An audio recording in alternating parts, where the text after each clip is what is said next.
Hello everyone, আসসালামু আলাইকুম। তো আজকে তোমাদের সাথে শেয়ার করব কিভাবে অল্প উপকরণ দিয়ে রাজকীয় একটি স্বাদের পায়েস রান্না করা যায়। তো চলো তোমাদের সাথে এটা শেয়ার করা যাক। তো প্রথমে এখানে আমি ছোট একটি কাপের 1 কাপ চাল নিয়ে নিব। তো এখানে আমি চিনি গুঁড়া প্যাকেটের চালটা নিয়েছি। তারপর চালটা আমি ভালোভাবে ধুয়ে নিব।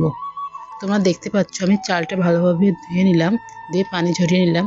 তারপর চালে একটুখানি পানি দিয়ে তারপর চালটা আমি এরকমভাবে রেখে দিব যাতে করে পরে সিদ্ধ হয় তাড়াতাড়ি। তারপর আমি চুলায় একটি কড়াই বসিয়ে দিলাম। তারপর এর ভিতরে আমি দিয়ে দেবো 1.5 লিটার দুধ। তো দুধটা দেওয়া হয়ে গেলে তো এর ভিতরে আমি এখন দিয়ে দেবো হচ্ছে এলাচ, তেজপাতা, দারচিনি, বাদাম, কিচমিচ, এগুলো সব আমি একে একে সব দিয়ে দিলাম। তারপর এর ভিতরে দিয়ে দেবো হচ্ছে স্বাদ মতো চিনি আর লবণ। তো চিনিটা আমার দেওয়া শেষ। এখানে আমি 4 চামচ চিনি দিয়েছি। আমি যে চামচে মেপে মেপে নিয়েছি ওই চামচে 4 চামচ চিনি দিয়েছি। তারপর এটাকে ভালোভাবে নাড়াচাড়া করে বলক উঠিয়ে নিব। তোমরা দেখতে পাচ্ছ আমি এটা নাড়াচাড়া করে বলক উঠিয়ে নিয়েছি। তো বলকটা উঠে গেলে এখন আমি এর ভিতরে দিয়ে দেবো হচ্ছে ধুয়ে রাখা চালটা, পানি ঝরিয়ে রাখছিলাম সেই চালটা আমি এখন এর ভিতরে দিয়ে দিব। তো চালটা দেওয়া হয়ে গেছে। এখন আমি এটাকে চামচ দিয়ে ভালোভাবে নাড়াচাড়া করে নিব। তোমরা দেখতে পাচ্ছ চালটা আমি ভালোভাবে নাড়াচাড়া করে নিচ্ছি।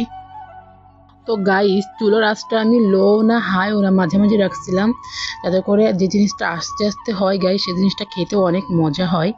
তো সেটা সবাই জানো। তো তোমরা দেখো গাইস, এটা আমি ভালোভাবে নাড়াচাড়া করতে করতে যখন একেবারে দুধটা একেবারে কমে আসবে, চালটা সিদ্ধ হয়ে যাবে, তখন আমি এটাকে নামিয়ে নিব। তোমরা দেখতে থাকো কীভাবে আমি এই পায়েসটা তৈরি করি।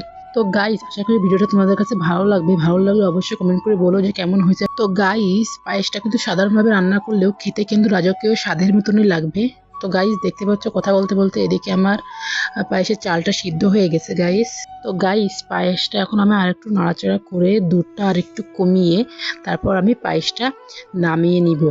তো এখন আমি পায়েসটা নামিয়ে নিব।